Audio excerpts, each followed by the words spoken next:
बिस्मिल्लाहिर्रहमानिर्रहीम अस्सलाम वालेकुम नाजरीन, मैं जवाद यूसुफ हूँ और आप सबको अपने ऑफिशियल चैनल में खुशामदीद कहता हूँ। नाजरीन, आज का दिन तारीखी दिन है और दो भाइयों को जो जुदा किया गया था, अब उस हवाले से बड़ी मेजर डेवलपमेंट्स हुई है क्योंकि रफ़ाक़तें बढ़ रही हैं, क़ुर्बतें बढ़ रही हैं।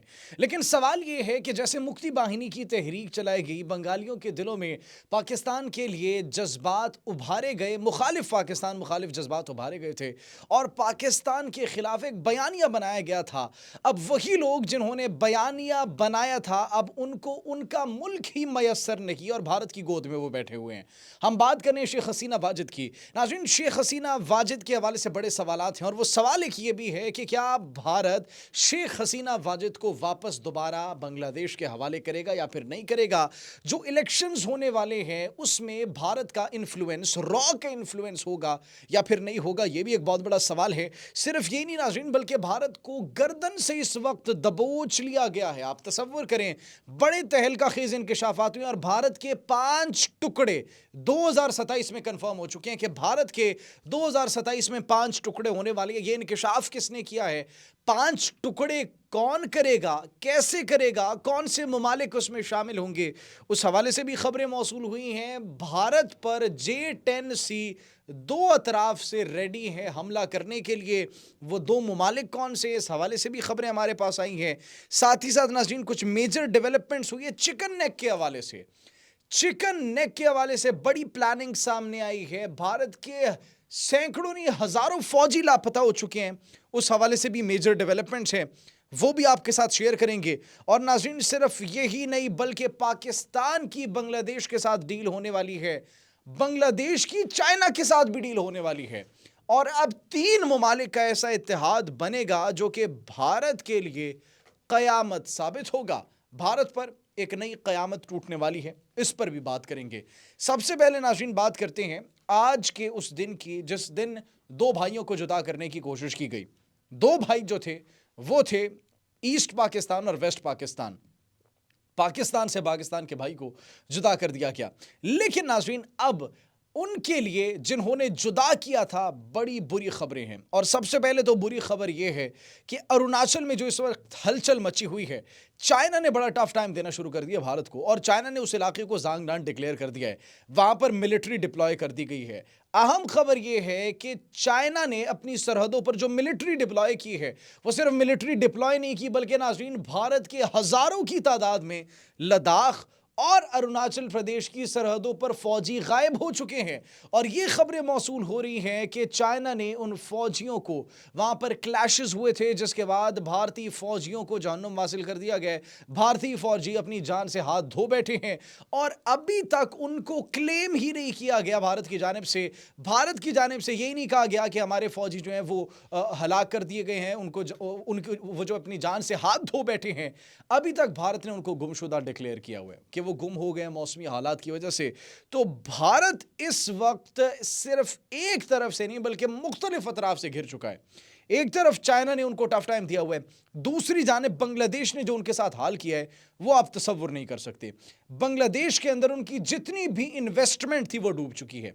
रॉ का बड़ा इन्फ्लुएंस था पहले बांग्लादेश में, लेकिन अब वो सारा इन्फ्लुएंस डूब चुका है क्योंकि रॉ ने, भारत ने जितनी भी इन्वेस्टमेंट की थी वो एक पॉलिटिकल पार्टी पर की थी। एक ऐसी पॉलिटिकल पार्टी जिसने बंगाली अवाम के दिलों में पाकिस्तान के खिलाफ नफरत को उजागर करने की कोशिश की, नफरत को परवान चढ़ाने की कोशिश की। लेकिन वही बाबाए कौम जो कि बांग्लादेश का बाबाए कौम तस्वुर किया जाता था, उसके गलों में जूते के हार पहनाए गए। उसके गलों में जूते के हार नहीं बल्कि उसके जो स्टैचूज थे उनको नजर आतिश किया गया, उसको जमी बोस किया गया, गिराया गया। अब तसव्वुर करें भारत की वो इन्वेस्टमेंट क्या होती है, डूब जाती है। लेकिन उस इन्वेस्टमेंट की एक बेटी उनके पास अब उनकी गोद में जाकर बैठी है, शेख हसीना वाजिद। उस हवाले से भी नाज़रीन अब ये खबरें मौसूल हो रही हैं कि शेख हसीना वाजिद को अभी तक छिपाकर इसलिए रखा गया है बिकॉज दे थिंक कि वो इस इन्वेस्टमेंट को इस्तेमाल कर सकते हैं। लेकिन बंगाली अवाम ने, बांग्लादेश की अवाम ने बिल्कुल उस इन्वेस्टमेंट को रिजेक्ट कर दिया है। अब रॉ का जो इन्फ्लुएंस वो हमें खत्म होता हुआ दिखाई दे रहा है, लेकिन इलेक्शंस जो कि फरवरी में होने वाले बांग्लादेश में, अब बड़ी खबर है नाज़रीन, इलेक्शंस जो बांग्लादेश में होंगे, अब उसमें भारत अपनी फौजें उतार सकता है बांग्लादेश में, क्योंकि एक लंबे अरसे की 54 साल की 54 years it's not a small tenure, it's a huge time frame. इस टाइम फ्रेम में जो इंडिया ने अपनी इन्वेस्टमेंट की थी वो उसको ऐसे डूबने नहीं देंगे।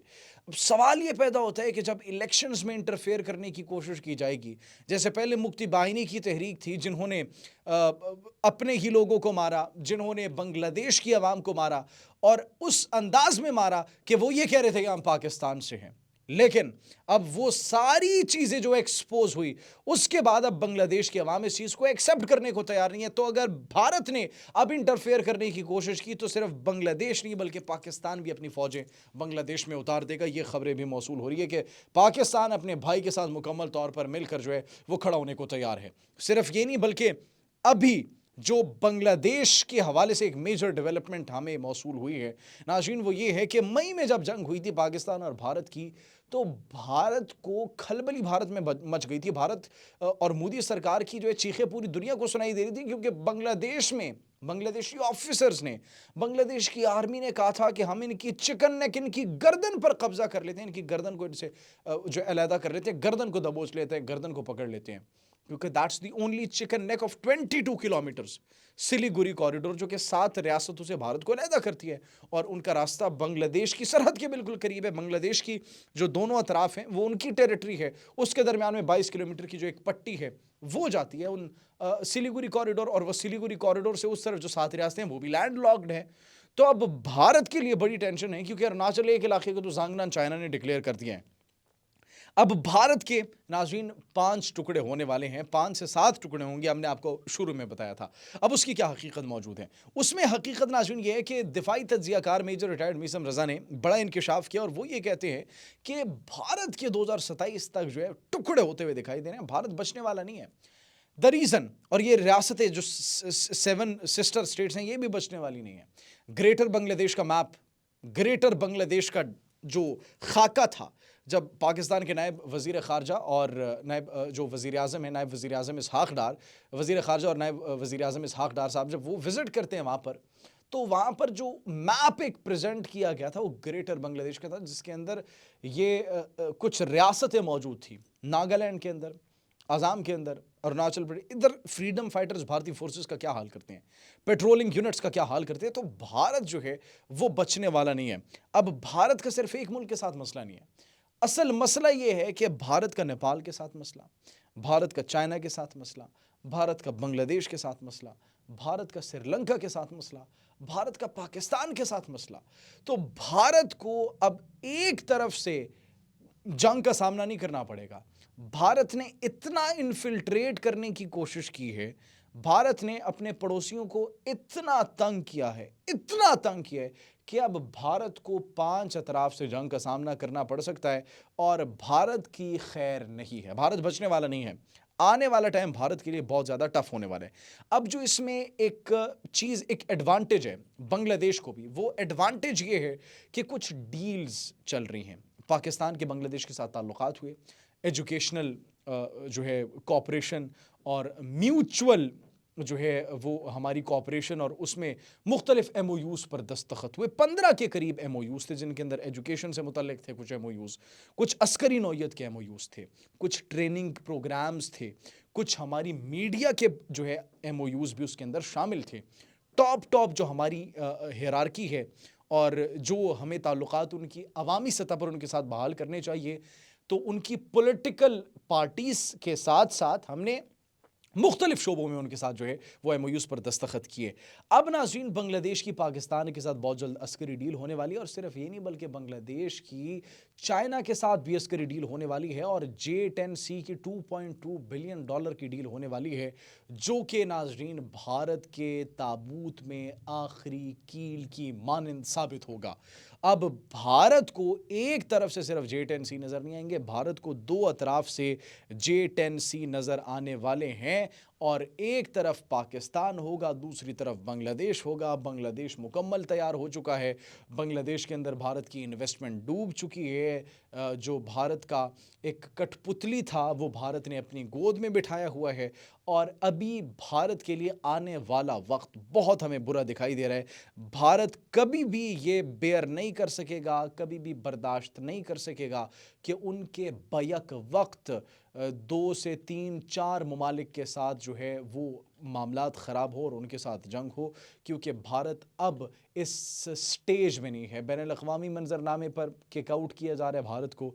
भारत के अपने फ़ौजी लापता हो रहे हैं, उनकी एयर फ़ोर्स के फ़ाइटर पायलट्स रिज़ाइन कर रहे हैं, रिज़ाइन्स पर रिज़ाइन कर रहे हैं। तो एक्चुअली अब मोदी भारत को ले डूबेगा, डूबने वाला है भारत। बस एक सिंपल जो भारत की हमें पॉलिसीज़ इस वक्त नज़र आ रही हैं और मोदी की जो हमें इस वक्त वर्किंग नज़र आ रही है, उसके तहत भारत के हालात बड़े ख़राब होने वाले हैं। आप इस बारे में नाज़रीन क्या सोचते हैं? कमेंट सेक्शन में अपनी कीमती राय से ज़रूर आगाह कीजिएगा। अपना बहुत ख्याल रखिए। अल्लाह निगहबान।